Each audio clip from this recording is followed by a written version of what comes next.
سلام دوستان، خوش آمدید به شبکه بیوگرافی فیلم. خیلی از آن شده هستیم که شما نوارهای ما را تماشا کرده با آن شرح و توضیح خود را میگذارد و ما امروز تصمیم گرفتیم که درباره یکی از ستاره‌های مشهور ازبکستان حرف زده باشیم.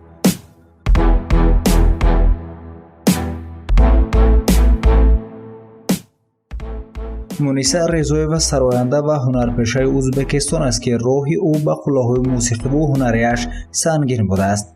تنها ثباتکاری و قطعیت به وی یاری رساند که مانع‌ها را پس سر کند و در نافهمی‌های خویش و تبارش که مونیسا را در صحنه دیدن نمی‌خواستند فاصله گذارد.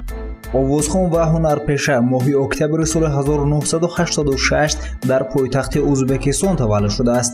مونیسا رضاییوا ایام بچگی و جوانی خود را در تاشکند گذرانده است. دختر در عائله ثروتمند به وای رسیده است. راهبر او بهادر اولوغبکوف صاحبکار موفق است. در عائله غیر از مونیسا باز دو دختر به وای رسیدند. در بین خواهران از خردسالی دوستی و همدیگر فهمی برقرار شده است. آنها امروز هم دوستان بهترینند که در بین همدیگر هیچ گونه اسرار و رقابت وجود ندارد.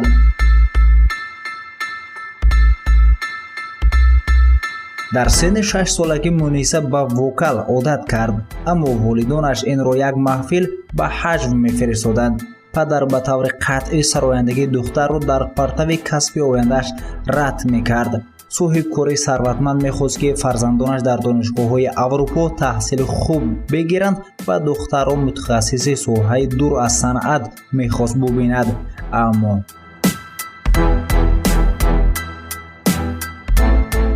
مونیسا رضاییوا از گپ پدرش سرکشی کرده نتوانست و تمام نیروی خود را به تحصیل روانه کرده تنها ساعت‌های نادر را از درس‌ها به موسیقی دوست داشته‌اش صرف می‌کرد.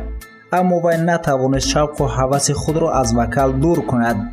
پس از ختم مکتب دخترک به گرفتن معلومات موسیقی مشغول شد و برای کمک مالیوی به والدانش مراجعت کرد. اما بهادر روزیف آوازخوانی را همچون کسب شنیدن هم نمیخواست و از پول مونیسا دست کشید. رد کردن دختر ثباتکار را باز می‌دارد. رضاییوا لانه والدین خود را ترک کرده به دانشگاه وادی همیز در لندن داخل شد و در آنجا دانش مهارت آوازخوانی را گرفت. وی در خوابگاه زندگی می‌کرد و خودش مبلغ تحصیل را پرداخت کرده به کار درآمد. مونیسا رضاییوا که تحصیلات موسیقی گرفت یک ثانیه از زندگیش را دیگر کرد.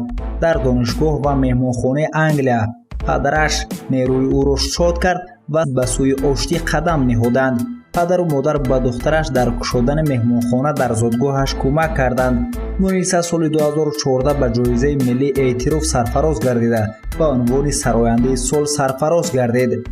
رضاییوا مخلصان را هم با کمپوزیسیون سالها و هم با دوئت‌ها با سرایندگان شاد می‌گردانید. این بود که سال 2017 با ریحان غنی و نوار درخش ثبت کرد و سال دیگر نخست نمایش کلیپ ترانه ایبیم و علم این بار برگزار شد. سراینده همه سال آلبوم های جدیدش را برای مخلصانش آماده میکند.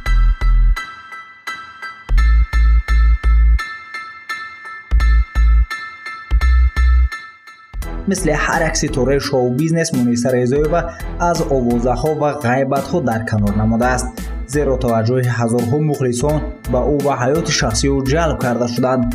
مخلصان توجه خود را به سیمای کامل و چهره سراینده جلب کرده به پلاستیکی گمان می‌کردند.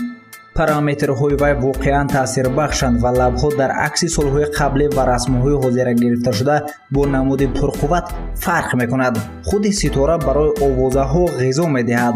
عاشقی او با همکارش و کومینر نورس جسور غیپوف قرار با توی انجام یافت. جسور جن راک افسانه ازبک دوران است. بچه به محبوب خود انگشتر داد. عکس‌های عاشقانه این دو جفت در اینستاگرام سراینده پیدا شدند، اما جوان به عکس نرسیده است. او سال 2015 در آغوش یک مرد زیبای نامعلوم پیدا شد. مونیسا رضاییوا دلیل عکس رومان را رد نکرده تصدیق کرد که با یک بچه ملاقات داشته است، اما از شخص بیگانه نام نبرد. با وجود این رومان با هیچ چیز انجام نیافت. بنا به آوازها امروز سراینده با صاحبکار روس الکسی پاولو ملاقات میکند، اما آنها مناسبت ها را تبلیغ نمیکنند و به سوالهای شخصی جواب نمیدهند. آیا پاولو شوهر زیبای شرقی خواهد شد معلوم نیست.